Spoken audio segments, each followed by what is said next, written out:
Peace, party people. Welcome to episode 2. We made it. Know what I mean? Where my killer tape at? We're gonna talk about Singles, Snowfall, Criminals in Action, by Karis One, Zach De La Roque, and The Last Emperor. And we're going, your favorite segment, of course, how to approach women and all that. So check it out, man. Episode 2.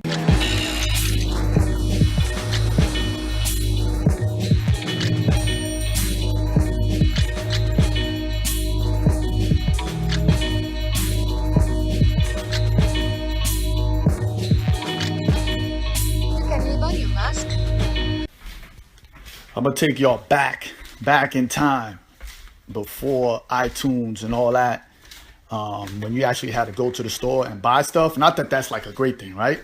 But there was a time when they sold these things called singles. Yes, I said it right. Cassette singles. And if you don't know what a cassette is, you might want to ask your mom or dad or your uncle, your auntie about that.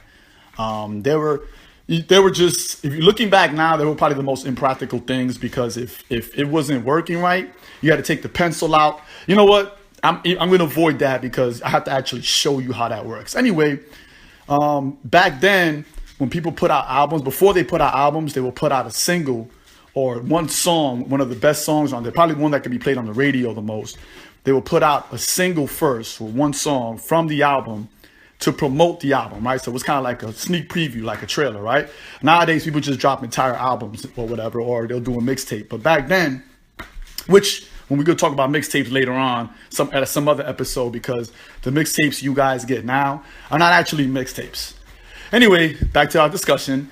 So the singles will have a side A and a side B, just like vinyl LPs. And if you don't know what vinyl is, you can either ask your mom or your dad or your grandma or your granddad, or those hipsters that buy those vinyl records for hundreds of dollars when they shouldn't cost that much.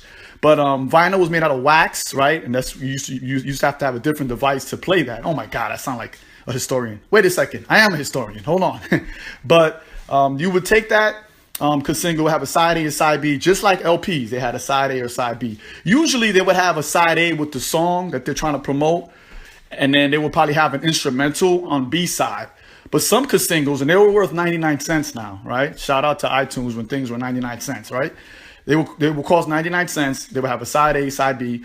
Side B would either have the instrumental or a remix. If you were lucky, they would have the original version, instrumental, then a remix version or instrumental.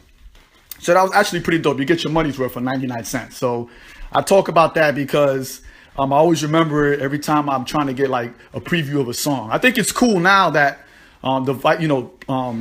places like iTunes allow you to preview entire albums before you can buy it. I hear Tidal does the same as well, or you can hear it on Spotify. But back then, they had to put out a single. So there you have it, a single. If you can find and hold one of those artifacts, you rock. If you don't know what it is, you might have to go on YouTube. You probably find some singles in there. I have some in my basement somewhere, but I'm just not going to dig it up. Peace. Yes. The name of the game is light works. Night of the slips. The name of the game is light works. I realized I have never used the word president and the word or the name Trump together. I've either said 45, or I said Trump, or I said your president, or that crazy dude over there. Word is born.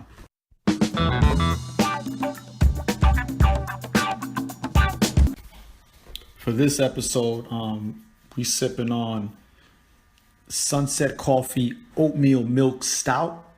This is by Golden Road Brewing, and they out of Cali, man. Actually, Los Angeles, California. So it's really good. Shout out to my man, Bad 21.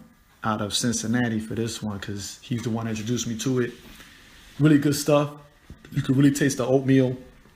It's a stout, but it's not like that strong. So for those of you that are not into stouts, it's probably something you might want to check out. It's not as strong as other stouts. It still has that kick to it, but it does taste like coffee too as well. So I like that taste because I like coffee. Word. This is a man's world, but it would be nothing without. This is a man. Part 3, UBC, zip line McCarthy. Heavy on the list, you blink my ice ring. John Green, yeah, that's small thing. COD, Part 3, UBC, zip line McCarthy. So this is probably everybody's favorite segment right here. I got a lot of feedback on this, especially from the brothers, man. So I appreciate that. But of course, we're going to continue part 2 on how to approach women. Review from last week, we talked about rejection and how, rejection is part of life. Anyway, today we're going to talk about personal hygiene. I know people are like, why are you talking about personal hygiene? But I know I'm big on this. Like, if you're going to approach anyone, really, whether you're going on an interview, anything of that nature, you should make sure, number one, your breath is fresh. You know what I mean? Me personally, I carry a toothbrush and some toothpaste with me. After I eat, I usually take care of that. And I think you should too. I also carry a washcloth. So sometimes, especially me, I do a lot of training. I teach a lot of training.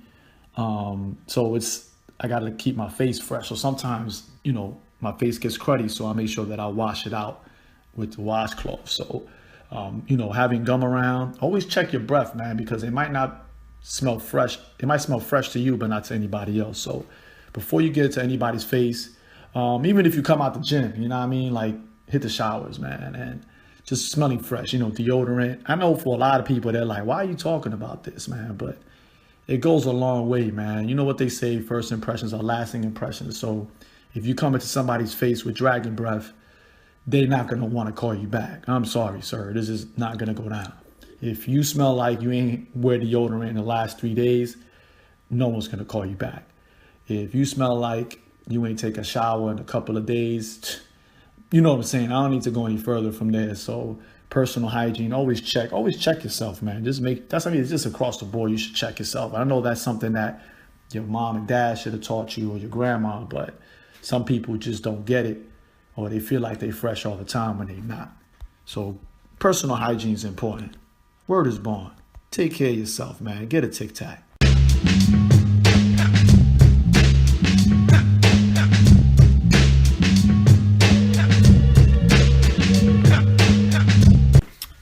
The late great prodigy of the infamous Mobb Deep once said, and I quote, "You could get punched in the face on some high school shit." End quote. I'm not a very violent person, but I'm on Twitters a lot. And I see that there are a lot of people on Twitter, really on the internet, that just love to say stuff out the side of their face, man. It's crazy that deep down in their heart of hearts that if we were face to face, they would not say those things to anybody, right? But you can also tell who's been punched in the face for saying some wild stuff and who hasn't. Word.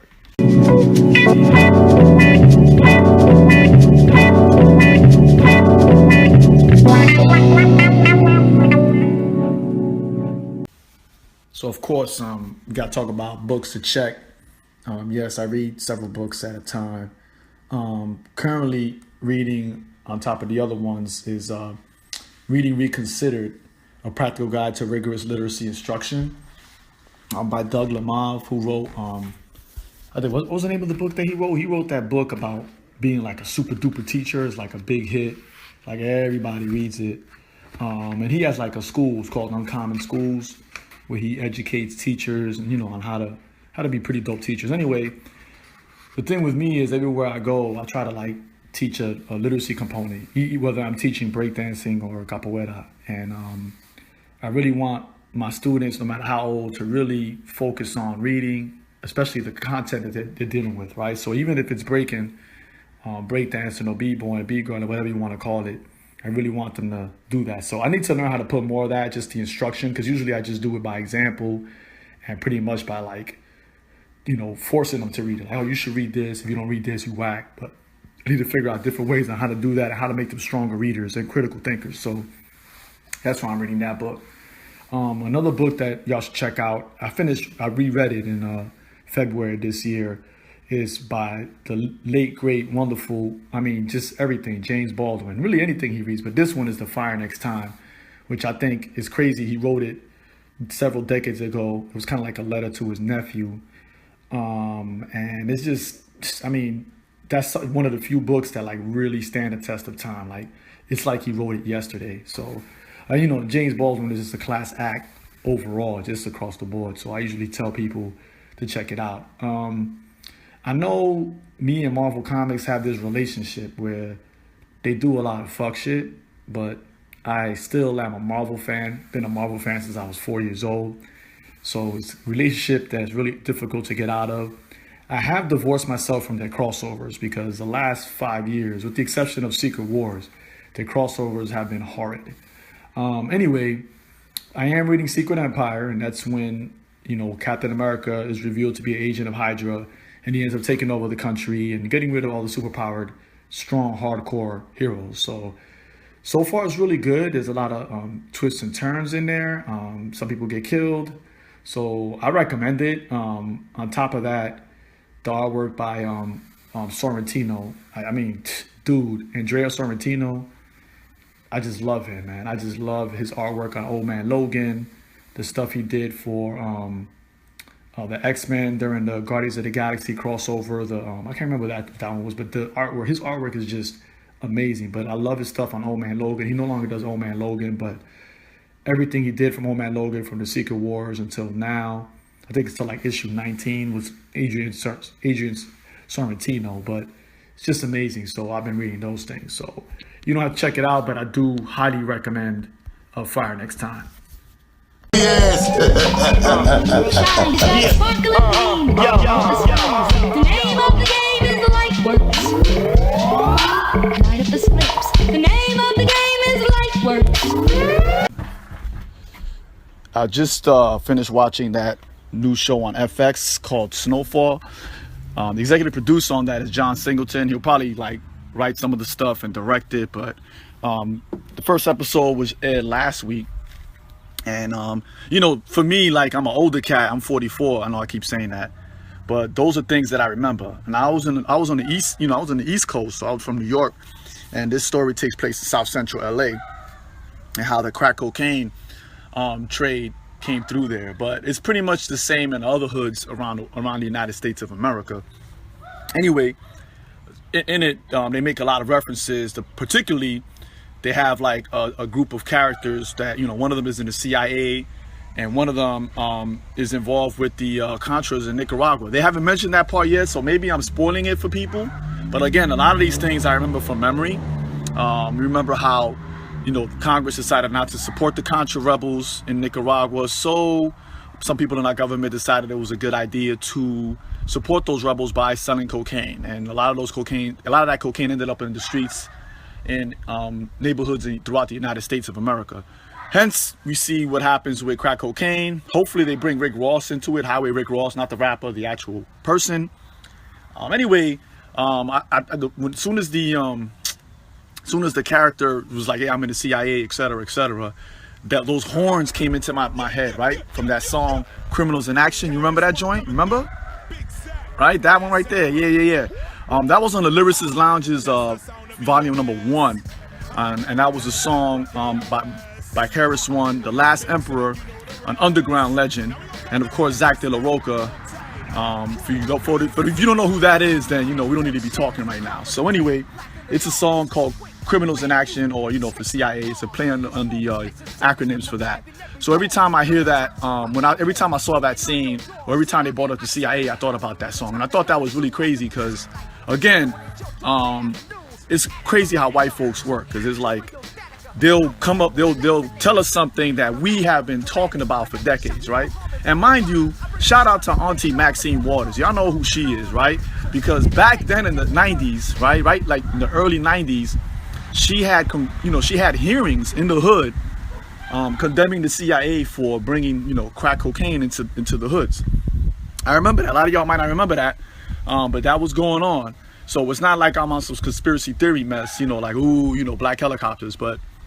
And you know, the CIA, I remember the CIA being like, yeah, we kind of did do that, right? And there's a scene in that show Snowfall where they're like, you know, they have congressional hearings on this stuff. And yo, man, the hood had hearings on it, but not the Congress. And people haven't gone to jail for that, man. I know there's a book called Dark Alliance by his name was Gary Webb. He was a journalist who ended up supposedly ended up committing suicide. I know I'm getting into the fringes of conspiracy theory people, but it's like, you know, look that stuff up. That stuff is real. But again, hip hop had its thumb on all that. Hip hop was talking about that when people didn't want to talk about it. Here we were telling folks about it. But that song always comes up, man. I highly recommend it. You can get it on iTunes. I'm not getting no money from that, but this is really dope to see that. As a historian, it's dope to see that play out and then being able to discuss it in my classroom. So, I already told y'all what I did. So check it out, guys. Peace.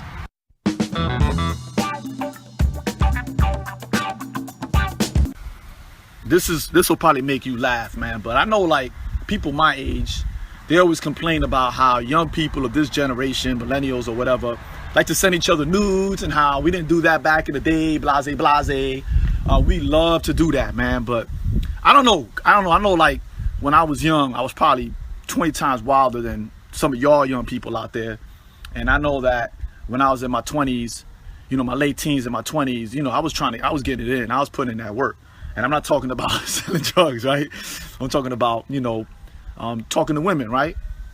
Anyway, I remember a time when we used Polaroids. And for those of you that don't know, and they still make them, right? A Polaroid is a camera that's like it's kind of like how y'all take digital, you know, y'all take a picture and boom, it's digital, right? But this is not digital. It's very analog. You take the picture and then it comes out in this really thick film. And then you got to like fan it. And then the image appears. So a lot of it was like the lighting was horrible, even if you used the flash. But what happened is back in the day, we had to use 35mm to take pictures or other forms of film. You had to take that picture and then you had to take it to a processing center or a store that processes film because the chemicals that were used are kind of like difficult to get rid of. You might have known somebody who had their own processing equipment in their house, or we call it a dark room. But, you know, that was only a few people had that unless they went into photography, right? My bad. Excuse the noise. I'm out in my hood walking around. But anyway, you had to take it in. Sometimes you had to mail it in and you had to pay for it and they processed your film.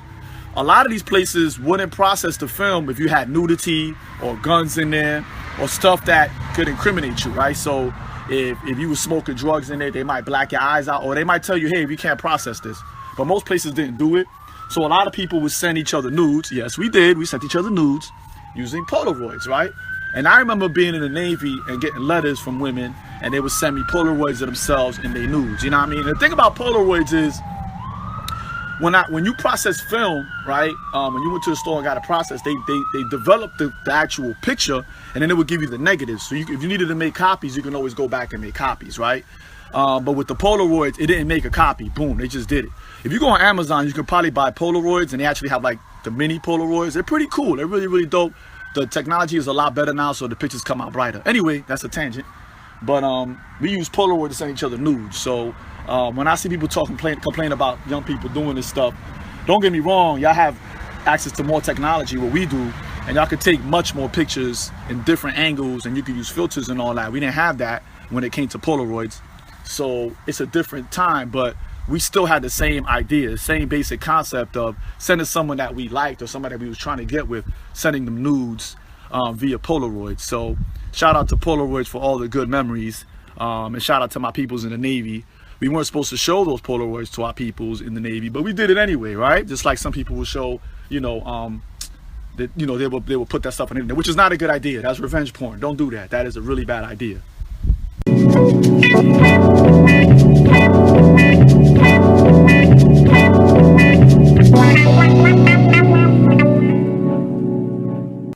Yo, so that's the end of our actually my second episode. Right, I don't want to jinx myself, but thanks for all the feedback, for all the love that I got. If you need to reach me, you can reach me in 2 places. First of all, right now we're just in SoundCloud, so just bear with me. But definitely check me out on Twitter at DanTrezOmi. You can find me there, or at Omis, SOMIS podcast, and that's on Twitter. Check me out there. Send me feedback. Anything you want me to talk about there, do that for me. And yo, thanks a lot, man, for the love. Peace.